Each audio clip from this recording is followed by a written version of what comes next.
রাজনৈতিক দলগুলো যারা হাসিনা বিরোধী লড়াই করছে তারাও তো বর্ষা বিপ্লবকে ধারণ করে না। সরকারের মধ্যে বিপ্লব বিরোধী ধান্দাবাজ অপদার্থ ধ্বজভঙ্গ লোকেরা ঢুকিছে একের পর এক। প্রফেসর ইউনূস নিজের বউয়ের ডাক্তাররা ঢুকাইছে মন্ত্রী পরিষদে, বন্ধুর পোলারে ঢুকাইছে, তার গ্রামীণ ব্যাংকের লেসপেন্সার সব ঢুকাইছে, পলিটিক্যাল পার্টিগুলো তাদের নিজেদের লোকদেরকে ঢুকাইছে, এবং বেশিরভাগই অপদার্থ। না আছে এদের ম্যানেজমেন্ট স্কিল, না আছে পলিটিক্যাল নলেজ, না আছে সদিচ্ছা, না আছে শরীরে জোর। আওয়ামী লীগ অস্ত্র কিনে সশস্ত্র যুদ্ধের ডাক দিছে, অস্ত্র কিনে যুদ্ধ করার কথা ঘোষণা দিছে, একবার না বারবার জেনেভায় যায় প্রকাশ্যে দিছে। দেখেন একের পর এক দেখান এইটা সেন। হোয়াটএভার ইট ইজ, আমাদের কথা হচ্ছে যে আমাদের এই সংগ্রাম লড়াই অব্যাহত রাখতে হবে, এই এদেরকে এখান থেকে উৎখাত করতে হবে। আর আমি সবসময় পার্সোনাল ক্যাপাসিটিতে একটা কথা বলি, সেটা হচ্ছে যে সশস্ত্র সংগ্রাম ইজ দ্য অ্যান্সার। হয়তোবা বাংলাদেশ আওয়ামী লীগ এই নীতিতে হয়তো এখনো যায়নি, কিন্তু ব্যক্তিগতভাবে আমার ক্যাপাসিটি হচ্ছে যে we have to take up arms এবং we have to resist ourself, because আমাদেরকে খুন করছে, আমাদেরকে পাল্টা লড়াই অব্যাহত করতে হবে, এবং এটাই হচ্ছে আমাদের স্ট্যান্ড। আমার কাছে মনে হয় ব্যক্তিগতভাবে আমার স্ট্যান্ড। দেখেন আর একটা দেখান, অস্ত্র হাতে নেওয়া ছাড়া, গেরিলা যুদ্ধ ছাড়া এই রাজাকারদের বিরুদ্ধে জেতা যাবে না। আমি আবারও আপনাকে বলি যে সশস্ত্র সংগ্রাম, গেরিলা প্রস্তুতি, এগুলো আমাদের জন্য জরুরি এবং সেটা আমাদেরকে ভাবা শুরু করা উচিত। আমি মনে করি বাংলাদেশ আওয়ামী লীগের এসব পুতু রাজনীতি করার সুযোগ নাই। আমরা দেখব যদি ভালোই ভালোই কাজ হয় হবে, কিন্তু দেশ যদি এইভাবে পাকিস্তানের দিকে চলে যেতে থাকে, সশস্ত্র সংগ্রাম এবং আমাদেরকে এই গেরিলা সংগ্রাম বা আরেকটা মুক্তিযুদ্ধ ছাড়া আমাদের কোন রাস্তা নাই। এবার আর একটা দেখান, আমরা করতে হইলে এইখান থেকে পয়সা উঠান, আর যারা মন্ত্রী মিনিস্টার আসল বিদেশ তাকে বলেন পয়সা দিবার জন্য, আমরাও পয়সা দিব। অস্ত্র কিনতে হবে, অস্ত্র কিনতে হবে, আমরা যুদ্ধ করতে হবে মাঠে। খালি মিছিল করলেও চলবে না, আমরা অস্ত্র করতে হবে, আমরা মাঠে নামতে হবে। দেখেছেন শুধু কি এরা হাসিনা লেসপেন্সার, হাসিনা নিজেই বিপ্লবীদের হত্যার নির্দেশ দিছে। শুনেন, কথা কম গাছ বেশি। নেত্রী আমাদের যে ভাই বোনদের হত্যা করেছে, আমরা অস্ত্র তুলে নিয়ে এদেরকে হত্যা করবো ইনশাল্লাহ আগামীতে। মুখে কথা একটু কম বলে তো, যারা কথা বেশি বলে তারা কিছু করতে পারে না। কথা কম গাছ বেশি, ঠিক আছে? মুখ দিয়ে বলতে যেও না, আগে করে দেখো। ঠিক আছে, খোদা হাফেজ। শুনেছেন? তারপরে তো এই ঘটনা, একটা রাষ্ট্রের বিরুদ্ধে সশস্ত্র সংগ্রাম বা প্রকাশ্য খুনের নির্দেশ দেওয়ার বিরুদ্ধে কিছু করছে প্রফেসর ইউনূসের সরকার? কিছুই করে নাই, কিচ্ছু করে নাই। আর ওদের সাহস আকাশে চড়ছে। হাসিনাকে ভারত ফেরত না পাঠাতে চাইলে নাকি আমাদের কিছুই করার নাই, এই বলে তৌহিদানন্দ প্রভুপাদ। শুনেন, ভারতকে রাজি হতে হবে অথবা চাইতে হবে তাকে ফেরত পাঠানো। রাজি না হলে আসলে তো করার কিছু না, আমরা রাজি করানোর চেষ্টা করতে থাকতে পারি। যেটা প্রথমে যেটা বলছিলেন, এটা একটু প্রসেসের ব্যাপার আছে, প্রসেসটা চলছে, দেখা যাক আমরা কতটুকু অ্যাচিভ করতে পারি। শুনেছেন এটারে বিএনপি ঢুকেছে, দেখা দিলেন এটা উপদেষ্টা মন্ডলীতে। এতটাই অপদার্থ, করার কিছু নাই তো তুই উপদেষ্টা আসিস কেন? 111 আমলা ওরে বানাই দিছে মন্ত্রী, এরা গালাইলে ওর গায়ে মাখেন। এতটাই নির্লজ্জ, এতটাই ক্ষমতা লোভী। এদের দিয়ে প্রফেসর ইউনূস ফ্যাসিবাদের আগমন টেকাবে। হ্যাঁ, কি আর কমো পারবে। নির্বাচনের তফসিল ঘোষণা করছে না, দেখেন কি ভয়াবহ রক্তপাত হয় এই পুরা নির্বাচনী সময়।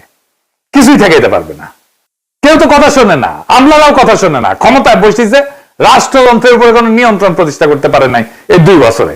এত সাপোর্ট দিয়ে গেছে, কোনো স্যাদব্যাদ নাই। আচ্ছা বলেন, এনএসআই, ডিজিএফআই যদি না জানে কারা ঢাকা 8 আসনের প্রার্থী শরীফ ওসমান আদিকে হত্যার উদ্দেশ্যে গুলি করছে, তাহলে এই সংস্থাগুলো বন্ধ করে তো দিতে হবে। এগুলো রাখার যুক্তি কি? এই সংস্থা দুইটার প্রধানদের আজকে তো বিদায় করে দেওয়া উচিত। এরা কিছুই করতে পারবে না। জাতীয় নিরাপত্তা উপদেষ্টা একজনকে বানাইছে। হ্যাঁ, অনেকে বলে আপনার গুরুজন, হ্যাঁ ভিডিওটিটা বানাইছেন ওনারে। আবার তা আমি কি করব? যে যায় লঙ্কায় সেই তো হয় রাবণ। সে ক্ষমতা উপভোগ করিচ্ছে আর বিএনপির সাথে ঘুটু করিচ্ছে, যেন বিএনপি তাকে পররাষ্ট্রমন্ত্রী বানায়। আদিকে খুন করার এই ভয়ঙ্কর অপারেশনে যারা যুক্ত ছিল তাদেরকে গ্রেপ্তার করে বিচারের আওতায় না আনতে পারলে প্রফেসর ইউনূস সরকার 12 ফেব্রুয়ারি জাতীয় নির্বাচন সম্পন্ন করতে পারবে না, লিখে রাখতে পারবে। বর্ষা বিপ্লবকে কোনোভাবে মেনে নিতে পারেনি কায়েমি গোষ্ঠী। আর এক দল আছে বর্ষা বিপ্লবকে বিপ্লব বলে স্বীকারই করতে চায় না, বলে এটা অভ্যুত্থান। এটা অভ্যুত্থান নাকি বিপ্লব খুব নির্দোষ বিতর্ক বলে মনে হয় না, কিন্তু এখানে লুকায় আছে হাদির গুলি খাওয়ার নিশানা। আসেন সেটা বুঝে দেখি। এক শ্রেণীর জাউরা আছে, দেখবেন বলবে এসে আমি সহ কয়েকজন নাকি দেশটারে অস্থির করে রাখছি। বিপ্লবের পরে কোন দেশ সুস্থির হয় না, কখনো হয় না। বিপ্লবের ইতিহাসে এটা নাই। সুস্থির করার জন্য বিপ্লবী সরকার লাগে। অভ্যুত্থান আর বিপ্লব এক জিনিস না। আমি যদি বাঘরে বিলাই ভাবে ম্যানেজ করি তাহলে বাঘ বাঁচবে নাকি বিলাইয়ের সার্ভিস আদর পাবো আমি? কোনোটাই তো হবে না। এই বিপ্লব না অভ্যুত্থান, এই জিনিসটা বুঝার ভুলের এই খেসারত জাতিকে দশকের পর দশক দিতে হবে। আমি বলে দিলাম, আমি পরিষ্কার করে বুঝাই বলি কেন অভ্যুত্থানের পরে দেশ দ্রুত স্বাভাবিক হয় আর কেন বিপ্লবের পরে দেশ দীর্ঘদিন অস্থির থাকে এবং কেন বিপ্লবের সঙ্গেই প্রতি বিপ্লব জন্ম নেয় কিন্তু অভ্যুত্থানের পরে প্রতি বিপ্লব জন্ম নেয় না। আসেন সেই জিনিসটা বুঝে দেখি। অভ্যুত্থান মানে কি? অভ্যুত্থান মানে ক্ষমতার হস্তান্তর, রাষ্ট্রের রূপান্তর না। ক্ষমতা এক হাত থেকে আর এক হাতে যাবে, রাষ্ট্র বদলাবে না। অভ্যুত্থানে বদলায় কে শাসন করবে, কিন্তু বদলায় না রাষ্ট্রের কাঠামো, আইন, আদালত, ব্যুরোক্রেসি, সেনাবাহিনী, তার কর ব্যবস্থা, আন্তর্জাতিক চুক্তি। এই জন্যই আমরা ভারতের সাথে হাসিনার কর চুক্তি বাতিল করতে পারি নাই। এই কারণে অভ্যুত্থানের পরদিন ব্যাংক খুলে যায়, অফিস চলে, পাসপোর্ট ইস্যু হয়, কোর্ট বসে, বিদ্যুৎ আসে, রাষ্ট্র কাজ করে।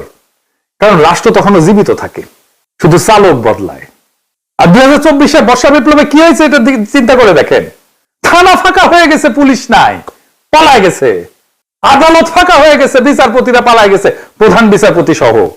হয় নাই? বিপ্লব মানে কি? বিপ্লব মানে শুধু শাসক বদল না। বিপ্লব মানে কে শাসন করবে, কেন শাসন করবে, কিভাবে শাসন করবে, কোন আইনে, কোন নৈতিকতায়, সব প্রশ্ন নতুন করে তোলে, নতুন করে ফয়সালা হয়। হান্না আরেন্ট বলছিলেন যে ইংরেজিতে লিখেছে, ইংরেজি যেহেতু লিখেছে ঠিকই লিখেছে, তাই না আমি বাংলা কইরা বলি। বিপ্লব মানে নতুন কর্তৃত্ব তৈরি করা, নতুন কর্তৃত্বকে প্রতিষ্ঠা করা। বিপ্লব মানে পুরনো বৈধতা ধ্বংস, নতুন বৈধতাকে আনা। নতুন বৈধতাকে আনতে হয় বিপ্লবী সরকার দিয়া। সে বিপ্লবী সরকার যদি আপনি না করেন, আপনার বৈধতা, আপনার কন্ট্রোল, আপনার নিয়ন্ত্রণ, আপনার অথরিটি দাঁড়ায় না। প্রফেসর ইউনূসের অথরিটি দাঁড়ায়নি, এই জন্যই দাঁড়ায়নি। কেন হয় প্রতি বিপ্লব হয় বিপ্লবের পরে? কারণ বিপ্লব কাউকে না কাউকে বলে তোমার দর্শন ভুল, তোমার আদর্শ ভুল, তোমার বিশ্বাস ভুল, তোমার সম্পত্তি অবৈধ, তুমি দেশের শত্রু, তুমি জনগণের শত্রু। তাই যখন কেউ সব হারায় তখন সে লড়াই করে। অভ্যুত্থানে কেউ সব হারায় না, বিপ্লবে অনেকে সব হারায়। বিপ্লবে আওয়ামী লীগের সব হারানোর কথা ছিল, ভারতের সব হারানোর কথা ছিল, হারায় নাই, সব রক্ষা করা হয়েছে। তাই প্রতি বিপ্লব জন্মায় বিপ্লবের গর্ভেই। বিপ্লবী সরকারের দরকার পড়ে প্রতি বিপ্লব থেকে বিপ্লবকে রক্ষা করার জন্য। ইতিহাসে দেখেন, ইতিহাস কি বলে? শ্রীলঙ্কা তো প্রেসিডেন্ট পাঁচের দখল করে ফেলছিল না জনতা, ওইটা অভ্যুত্থান ছিল, দেশটা সুস্থির হইতে সময় লাগেনি। নেপালেও কি হয়েছে? তাই হয়েছে না? নেপাল সুস্থির হয়ে গেছে না? সময় লাগেনি, কারণ ওইটাও অভ্যুত্থান ছিল। বাংলাদেশ সুস্থির হচ্ছে না কেন? কারণ আমরা সেই গুরুত্বপূর্ণ সত্যটা এড়াই গেছি যে বাংলাদেশে একটা বিপ্লব হয়েছে এবং বিপ্লবের পরে অস্থিরতা থাকে, সেটাই স্বাভাবিক। কিন্তু সেই অস্থিরতা কতদিন থাকবে সেটা নির্ভর করে একটাই বিষয়ের উপরে, নতুন সরকার কতটা পূর্ণাঙ্গভাবে বিপ্লবী। আমরা সেটাকেই বলছিলাম বিপ্লবী সরকার। ইতিহাসে যে সরকার বিপ্লবের ম্যান্ডেট নিয়ে, বিপ্লবী কর্মসূচি নিয়ে স্পষ্টভাবে পুরানো রাষ্ট্র ভেঙে নতুন রাষ্ট্র করে, সেখানে অস্থিরতা তুলনামূলকভাবে কম সময় দূর হয়ে যায়। কারণ সেখানে থাকে ক্ষমতা স্পষ্ট কেন্দ্র, আদর্শিক এবং রাজনৈতিক পরিচ্ছন্নতা। আর এখানে না ঘরকা না ঘাটকা, বলে রাষ্ট্র সংস্কার করব, আর সব পুরানো কিছু সবকিছু রেখে দিচ্ছে। রাশিয়ায় 1917 সালে বিপ্লব হয়েছে, অস্থিরতা ছিল কিন্তু দ্রুত নিষ্পত্তি করে ফেলছিল বলশেভিকরা। অস্থিরতা দীর্ঘ হয়নি, যুদ্ধ ছিল কিন্তু দ্বিধা ছিল না। চীনেও কমিউনিস্ট সরকার পুরনো রাষ্ট্রের সঙ্গে আপোষ না করে নতুন রাষ্ট্র গড়ে তোলে। এইটাই বিপ্লবী চরিত্র, দ্রুত রাজনৈতিক স্থিতিশীলতা এনে দেয়। ভিয়েতনামও একই কথা।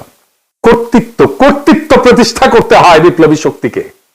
অন্যদিকে সরকার যেখানে না ঘরকা না ঘটকা, আধা বিপ্লবী, পুরানা এলিট আর নতুন শক্তির মধ্যে দোদুল্যমান, সেখানে অস্থিরতা লম্বা হয়। তাই হয়েছে প্রফেসর ইউনূসের সরকারে, পুরনো এলিট আর নতুন শক্তির একটা কোয়ালিশন হয়েছে। ফ্রান্সে বিপ্লব হয়েছে 1789 সালে। এরপরে দশক ধরে অস্থিরতা চলছে। মূল কারণ ছিল বিপ্লবের প্রশ্নে স্পষ্ট সিদ্ধান্তের অভাব। অর্থাৎ সমস্যাটা বিপ্লব না, সমস্যাটা হইল অসম্পূর্ণ বিপ্লব, বিপ্লবের পরে কর্তৃত্ব প্রতিষ্ঠা না করা। প্রফেসর ইউনূস কর্তৃত্ব প্রতিষ্ঠা করতে পারে নাই আমাদের অনেক সাপোর্ট সত্ত্বেও। যত বেশি বিপ্লবী সরকার হয় তত দ্রুত ক্ষমতার প্রশ্ন মীমাংসিত হয়, তত দ্রুত দেশ স্থিতিশীল হয়। বিপ্লবকে যে থামায় দেয় যে সরকার, অস্থিরতা তার পিছু ছাড়ে না, প্রফেসর ইউনূসেরও পিছু ছাড়বে না। কিন্তু বিপ্লব যে সম্পূর্ণ করে, স্থিতিশীলতার তার অনিবার্য ফল। আজকের অস্থিরতা, অরাজকতা সবকিছুর দায় ওই ছাত্রদের, যারা প্রফেসর ইউনূসের সরকার বানাইছে। এইটা প্রফেসর ইউনূসের পেছনে ছাত্রদের ছবিটা দেখান, কারা কারা আছে, এই সব কয়টার দায়িত্ব এটা। এরাই প্রফেসর ইউনূসের সরকার বানাইছে। এই দায় নিতে হবে, ছাত্রদেরকে নিতে হবে, ওয়াকারকে নিতে হবে, রাজনৈতিক দলকে নিতে হবে, আসিফ নজরুলকে নিতে হবে, যারা এই সরকার গঠন করছে, সবার এটা দায়। এখন শেষ প্রশ্ন, কেন হাদি গুলি খায়, অন্য কেউ না? এর কারণ হাদি শুধু জুলাই বিপ্লবী না, হাদি একজন আপাদ মস্তক ভারতীয় আগ্রাসন বিরোধী। ভারতীয় আগ্রাসন বিরোধী হয়ে বাংলাদেশে বাইসা থাকাটা মুশকিল। প্রেসিডেন্ট হলেও বাইসা থাকা যায় না। জিয়ারে মরতে হয়েছে না, ইলিয়াস আলীকে মরতে হয়েছে না, সালাউদ্দিন কাদের চৌধুরীকে মরতে হয়েছে না, জামাত নেতাদেরকে মরতে হয়েছে না, আবরারকে মরতে হয়েছে না, হাদিকে নিয়ে কম কুৎসা রটনা করা হয়েছে। দেখেন এই মালটাকে চিনতে পারেন কিনা দেখেন। জুলাই গণ অভ্যুত্থানে হাদির অবদান কি দেখতে হবে না? এই গণ অভ্যুত্থানের সময়ে, গণ অভ্যুত্থানের পরেও হাদি নামে কাকে মানুষ চিনত না। বাংলাদেশের সংকটে হাদিকে এদেশের মানুষ পায়নি। বাংলাদেশ যখন কাঁপছিল, বিপদে পড়েছিল, যখন রক্ত ঝরছিল, তখন হাদিরা সিনা টান টান করে দাঁড়ায়নি। তখন কিন্তু মির্জা আব্বাস ভাইরা দাঁড়িয়েছিল, তাদের হাজার হাজার কর্মীরা এখানে অবদান রেখেছে, লড়াই করেছে। শুনেছেন এই বাটপারকে বিএনপি কোলে তুলে রাখে। বিএনপি যা যা করতে পারে না, বলতে পারে না, এই বাটপারকে দিয়ে করায় আর বলায়। এটা বিএনপির মাস্তান, এটা বিএনপির ভার্চুয়াল মাস্তান। হাদিকে নাকি সে মাঠে দেখে নাই।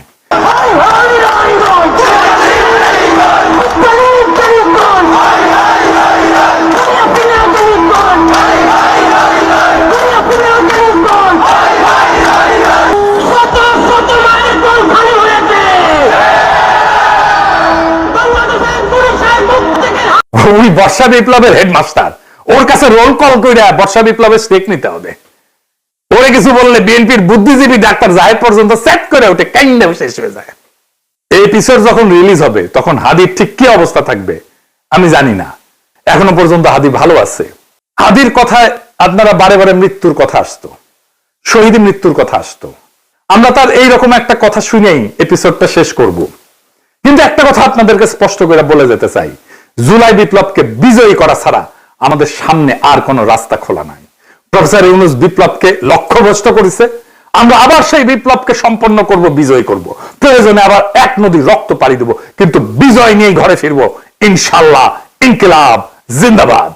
মন খারাপ হয় যে আল্লাহ যদি আমাকে কোনোদিন নিয়েও যায়, তো এই যে ছেলে মেয়েগুলো, মানে আমি আল্লাহর কাছে সবসময় দোয়া করি। আপনি জানেন যে আমার আল্লাহ একটা সন্তান দিছে, 3 মাস ওর বয়স। আমার বাচ্চাটা তো আমি 3 মাসে 30 মিনিটও কোলে নিতে পারি নাই। তো আমার ওয়াইফ খুব মাঝে মধ্যে আর কি মজা করে বাচ্চারে বলে যে ইনকিলাব মঞ্চের মুখপাত্র তোমার সাথে দেখা করতে আসছে। তো আমার এই প্রথম মনে হলো কি যে আমি ভাইয়ারে বলি, ভাই আল্লাহ যদি আমাকে নিয়ে যায়, আমার বাচ্চাটার দিকে একটু খেয়াল রাখেন। তো এই কথাটা আমি বলতে পারিনি। আব্বার একটা, মানে আপনি যদি বলেন যে আমার সারা জীবনের যেটুকু সততা, সাহস, লড়াই, এটার দুনিয়ার সমস্ত শক্তি আমার আব্বা। আমি যদি কিছু হইলেও করতে পারি সততার সাথে, আল্লাহ যদি